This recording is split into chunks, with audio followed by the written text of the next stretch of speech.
Thank you very much indeed. You're all very welcome to the chef stage, and welcome to Food and Wine magazine Christmas show. Thanks all for coming. I know it's a little bit wet out there.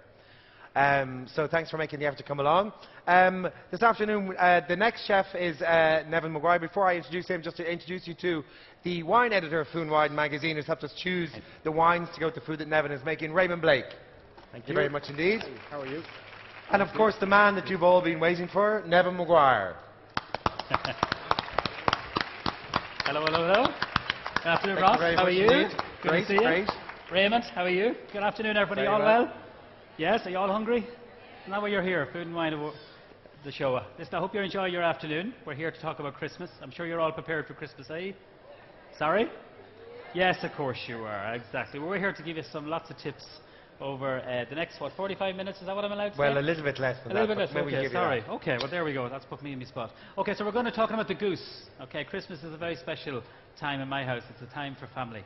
And we close the restaurant, and I will hope to have, I don't know, 28 or 30 people in my house Christmas Day. Very few days that I can cook for my family, and that's one of them. So we'll have the goose, which I'm going to talk about and show you and give you a couple of tips for stuffing and that.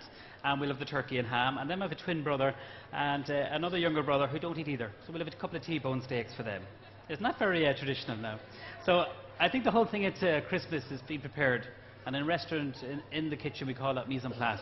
So you're well organised, it's a very stressful day, you want to enjoy the day with your friends and family, so I think that's really important that you enjoy it. It's certainly a very special day, and you know, I was speaking to a lot of people, it's one meal in the year that they want to get absolutely right.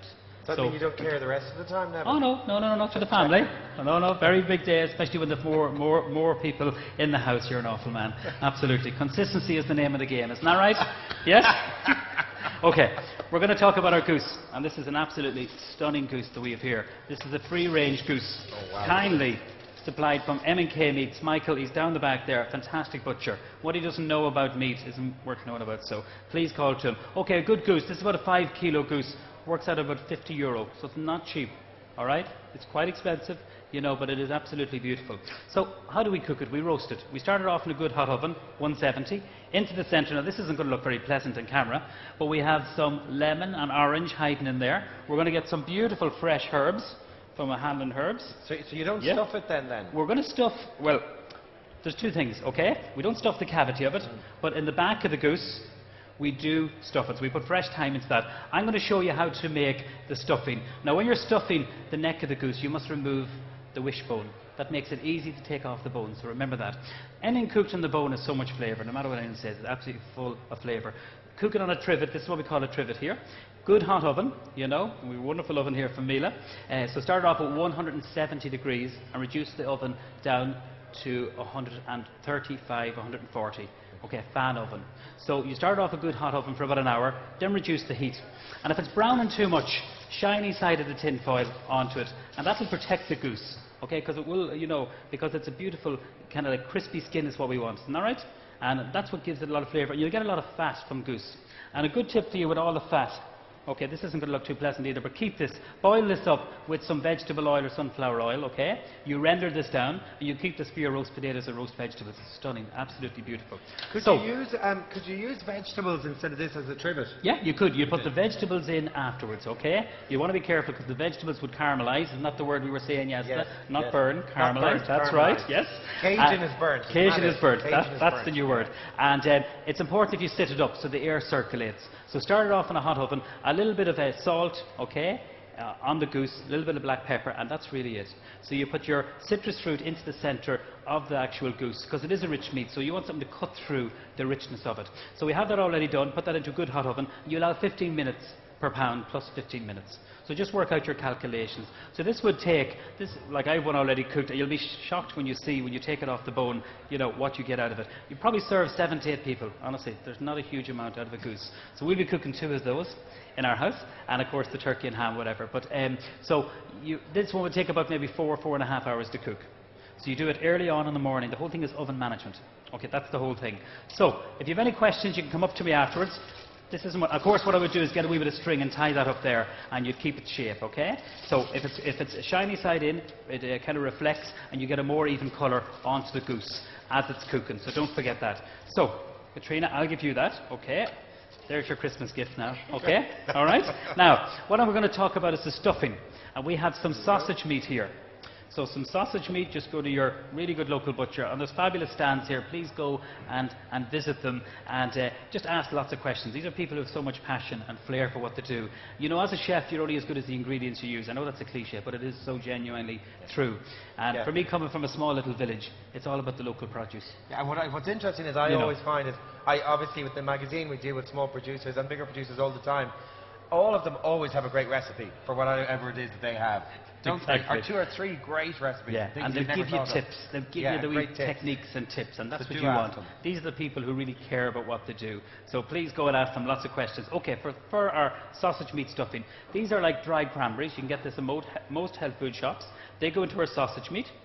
Then some nuts. We have some walnuts, which is roughly chopped. Just put them in. Okay. You can use pecan nuts. You can use pine nuts. Going to get a little bit of fresh sage. You can chop it very finely, or else if you want to, you can just simply tear it in like that.